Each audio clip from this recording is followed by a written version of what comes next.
سرخط مهمترین خبرها: ساکنان ضرر دیده اشکاشم از مهاجران یاری خواستند. در روسیه طلب دارند که مهاجران 3% درآمدشان را به دولت سپارند. و یحیی سینوار رهبر نوی سیاسی حماس شد.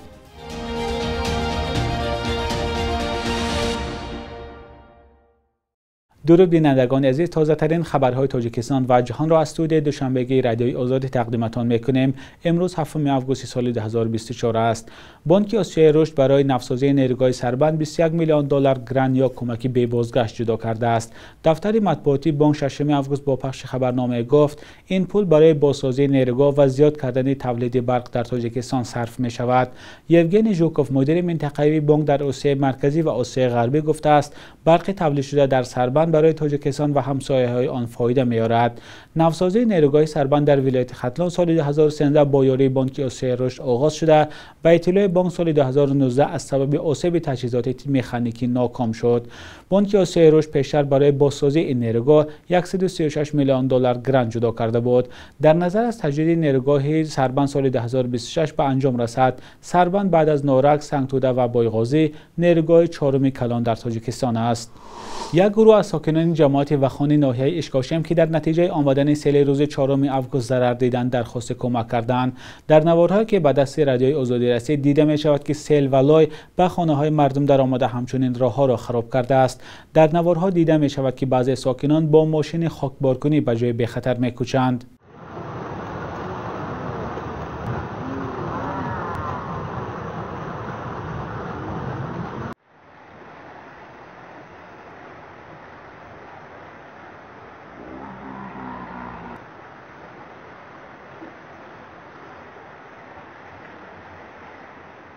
شیله سلیمانشاه و کاربر فیسبوک نوشته است بعضی از ساکنان به جای خواب ماندند. سلیمانشاه و از زادگان ولایت مختار کوهستان بدخشان در روسیه خواسته است به ضرردیده‌ها کمک کنند.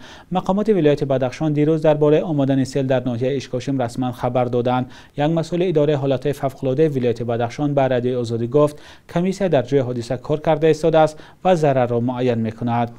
گروه از وکیلان دومای دولتی روسیه پیشنهاد دارند که از مهاجران اندازه بیشتر ستانده شود. وکیلان از فراکسیون لیبرال دموکرات طرح قانون را آماده کردند که بر اساس آن مهاجران وظیفه‌دار میشوند 30% درآمد خود را به بودجه روسیه سپارند. فعلا خارجانی که در روسیه بر اساس پتن کار میکنند 13% درآمدشان را همچون انداز میسپارند. در نظر است که لایحه قانون درباره زیاد کردن اندازه مهاجران در وقت‌های نزدیک برای خلاصه به حکومت روسیه فرستاده شود. لیانید سلوتسکی وکیل دومای دولتی و از مؤلفان طرح گفته است از 3 مهاجر 2 نفر آنها با پتن کار میکنند و همه مبلغ کار کردهشان را به عائله‌های خود به خارج میفرستند، حالا که به گفته این وکیل خارجان باید سرمایه بیشتری خود را در روسیه گذارند. این مبلغ به گفته سلوتسکی برای رشد منطقه‌های روسیه صرف می شود. مبلغ باید در کشور ما کار کند نه در کشور مهاجران، گفته است این وکیل. وکیلان دوما در حال چنین پیشنهاد دارند که مهاجران به این هم از بلند بودن مبلغ پتن شکایت دارند. سال 2024 مبلغ هر ماهه پتن در روسیه وابسته به منطقه ها از 5 تا 9000 روبل می باشد. مبلغ پتن سالهای اخیر پیوسته بالا می رود. در 6 ماه اول سال روان دادگاه های ختلان 18 مرد را برای بسیار نکاحی مجازات کردند. از اینها 4 نفرشان جریمه و باقی به کارهای اصلاحی موظف شدند. مسئولین دادگاه آخر ماه ایول در نشست خبری در این باره چنین گفتند: وابسته با پرونده‌های جنایتی ماده 170 دوزانگی و بسیارزنگی در 6 ماه سال 2024 23 پرونده وارد شده، 18 پرونده بررسی کرده شده، 5 پرونده دیگر با نیم ساله دوم باقی مانده شده است. همین 18 پرونده بررسی کرده شده، نسبت 4 نفرش جریمه، نسبت 14 نفرش کارهای اصلاحی تمام کرده شده است. نظر مردانی که در بسیار نکاح‌های گناهکار شدند معلوم نیست و روشن نیست که آنها حکم را تا کجا قبول کردند. قانون اساسی تاجیکستان زندگی با چند همسر را در یک وقت منع کرده است. کدکس جنایی برای این کار تا 21000 سومن جریمه یا محدود کردن آزادی تا 5 سال را مقرر کرده است. نظرها به مسئله دوزنگی در تاجیکستان گوناگون است.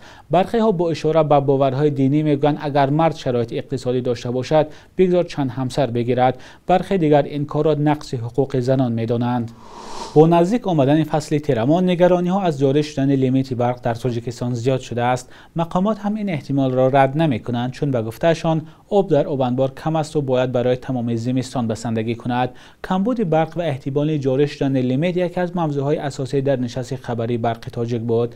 برای یوسفی و ارشاد سلیمانی در همین باره گزارش دارند. تا نیروگاهی روغون پورا به کار ندارد به افسانه تبدیل یافتن لیمیت برق کفالت دادن نمی شود.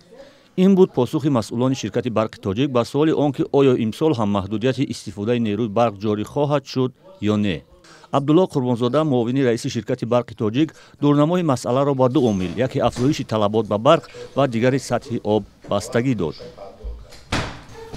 در آینده چقدر استحصال میشه در موسم زمستون این اصلا از باز هم از طلبات برق وابستگی دارد از استفاده برای برق و تامینات اون باشد از ریزش دریای مجرای دریای بخش وابستگی دارد. نورسایی برق من فکر میکنم که تا حالا وجود دارد. یک امیدواری اهالی این بود که پیوستن تاجیکستان به شبکه یگانه برق آسیای مرکزی پس از تنفس 15 ساله مشکل برق را حل خواهد کرد. اما با گفته مسئولان شرکت برق تاجیک این اقدام هم نمیتواند نورسایی برق تاجیکستان را در فصل سرما کاملا برطرف کند. در فصل تیرمو و زمستون این وابسته است با همسایه ما ازبکستان، قزاقستان، هرچند ترکمنستان در کار پاراللی پیوست شدگی هم نباشد و یا هم امکانیت دارند که با واسطه خطای انتقال برقی خودی ازبکستان ما برق فروشند. اگر امکانیتاشون باشد، اقتدارشون اگر باشد، امکانیت دارن هم ازبکستان، هم قزاقستان، هم ترکمنستان با واسطه هم خطای انتقال برق در فصل تیرمو و زمستون امکانیتاشون با قید میکنن اگر باشد. احتمال جاری شدن محدودیت انتقال برق به ساکنان چند روز پیشتر در نشست خبری وزارت انرژتیک و ذخیره‌های آب نیز صدا داده بود. با خود استفاده برندگان نیروی برق و ما باید از همه امکانیت ها استفاده بریم و دیگر نمود سوزشواری را ذخیره نماییم. از آن جمله انگشت در این باره حکومت جمهوری تاجیکستان چرای ضروری اندیشیده است که استخراج انگشت و تامین آن به شهروندان تاجیکستان سر وقت دسترس شود. نگرانی ها از محدودیت برق در تیرماه و زمستان در حال است که از حالا ساکنان شکایت دارند که بدون آگاهی سر چند وقت برای چند ساعت به برق میمانند. مقامات این حالت ها را به کارهای تعمیر و آمادگی ها و زمستان ربط میدهند. تامین اهالی با برق در تیرماه و زمستان و بهار یکی از مشکلی های اساسی حکومت تاجیکستان در بیشتر از 30 سال اخیر گفته می شود که با وجود بنیاد نیروگاه های زیاد تا حال حل خود را نیافته است. لیمیت همساله بجز از شهرهای بزرگ و ولایت مختار کوهستان بدخشان در تمام مناطق دیگر تاجیکستان از ماه اکتبر آغاز می شود که 6-7 ماه تا آغاز ماه می دوام می کند. مقامات چند سال اخیر کمابی آبانبار نورک را سبب لیمیت برق عنوان می کنند.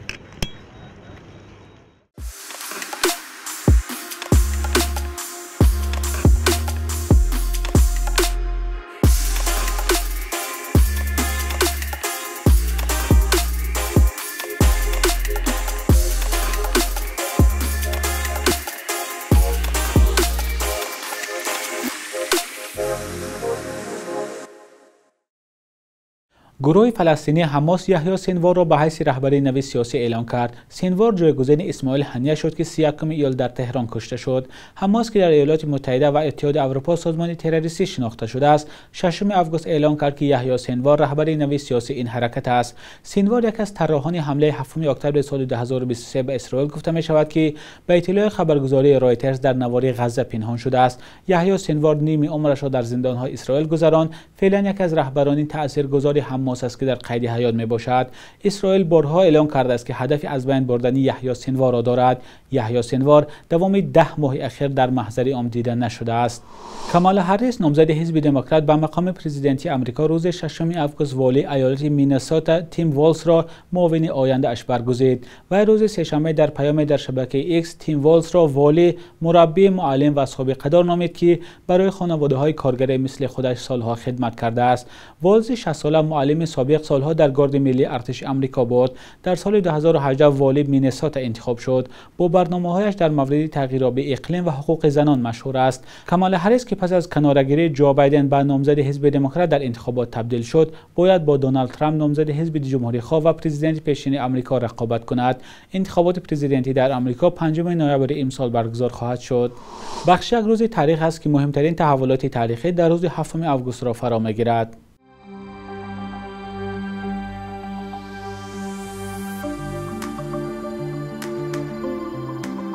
7 августи соли 1932 дар иттиҳоди шӯравӣ қарори ҳифзи моликияти давлатии корхонаву калхозҳо қабул шуд ки дар миёни мардум чун қонуни се хӯша гандум маъруф гардид. ин қарор аз ҷумла дуздии маҳсулоти кишоварзиро аз майдонҳои киштман ва ҳукми қатлро пешбинӣ мекард. бар асоси ин қарор ки дар давраи галадамор ё гуруснагии шадид қабул шуд, то поёни соли 1933 дар иттиҳоди шӯравӣ ва аз ҷумла тоҷикистон 125 000 кас ба ҳабсҳои тӯлонӣ ва 5400 нафар ба ҳукми қатл маҳкум шуданд. 7 августи соли 2020 дар авҷи маъруфияти ҳунарӣ ва дар синни 44 солагӣ риштаи умри овозхони маҳбуб Баҳром Ғафурӣ канда шуд. Полис гуфт ки Ғафурӣ дар як садамаи мудҳише ҷон дод. Ғафурӣ аз овозхонҳои пештози ҳунари попи тоҷик буд ки бо садои нарму мусиқиҳои рақсӣ ва матнҳои касбиаш аз бисёр дигар ҳунармандон фарқ мекард. парешоншуди Айдил духтари ҳамсоя муҳоҷирбача аст маъруфтарин оҳангҳо иҷро кардаи Баҳром Ғафурӣ мебошад. 7 августи соли 1947 зодрӯзи ҳунарпешии мардумии Тоҷикистон Раҷабгул Қосимов аст ки бештар симои як зани мубориз ва боҷасорати тоҷикро дар саҳна иҷро кардааст. дар даҳҳо намоишномаҳои саҳнавию телевизионӣ бозӣ карда ба виҷа спектаклҳои найрангҳои Майсарабону, Зангирии Чаққабой ва дугонаҳо ба театр мераванд хотирмон гаштанд. صبح امروز در بانک تجارتی تاجیکستان 1000 روبل روسیه به 122 سومانی برابر است. 100 دلار آمریکایی باشد تا 1050 سومانی ارزش دارد. قربی رسمی بانک ملی تاجیکستان برای امروز چنین تعیین شده است.